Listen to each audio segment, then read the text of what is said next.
जनाब मोहतरम असतज़ किराम और मेरे हमवतन साथियों, अस्सलाम वालेकुम। वालेकुम अस्सलाम। आज का मेरा मौजूद है सबके माने है रात, अंधेरी रात। मिराज के माने अल्लाह का दीदार होना या बुलंदी। हज़रत जिब्राइल अलैहिस्सलाम आप सल्लल्लाहु अलैहि वसल्लम के ख्वाब में आए।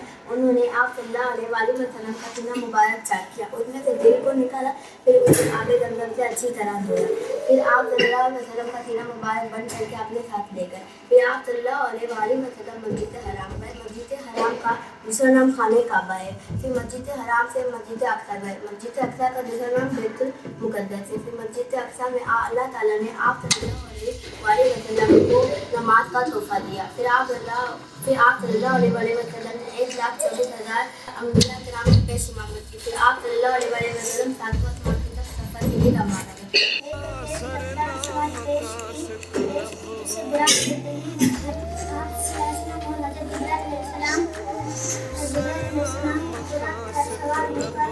आप सल्लम ने आसमानों का सफर शुरू किया। सातों आसमानों पर आप सल्लम को मुख्तलिफ अंबिया किराम मिले। पहले आसमान पर हज़रत आदम अलैहिस्सलाम से आप सल्लम की मुलाकात हुई और दूसरे आसमान पर हज़रत यहया और हज़रत ईसा से मुलाकात हुई।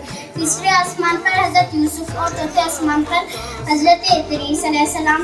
पांचवें आसमान पर हज़रत हारून अलैहिस्सलाम। छठे आसमान पर हज़रत मूसा अलैहिस्सलाम और सातवें आसमान पर हज़रत इब्राहीम अलैहिस्सलाम से मुलाकात हुई। सरकार हुए अर्श के मेहमान शबे मिराज, सरकार हुए अर्श के मेहमान शबे मिराज, इस शान का रुतबा है जाना शबे मिराज। इसी तरह हज़रत सल्लल्लाहु अलैहि वसल्लम ने फरमाया, अस्सलातु मेराजुल मोमिनीन, नमाज मोमिनों की मेराज है। हमें चाहिए कि हम अपनी ज़िंदगियों को खुदा और उसके प्यारे नबी सल्लल्लाहु अलैहि वसल्लम के एहकाम के ढांचे में डालें। पर्दे में बुलाकर मिल भी लिए, पर्दा भी रहा, सुभान अल्लाह है। अब्द कहाँ माबूद कहाँ मेहराज की शब है, रात नया। दो नूर हिजाबे नूर थे, कुदरत ने कहा सुभान अल्लाह। ऐसी हिकमतें होती हैं जो हमें उस वाक़े से मालूम होती हैं, यानी कि आप सल्लम का जो मेराज का जो वाक़या है उसमें क्या है।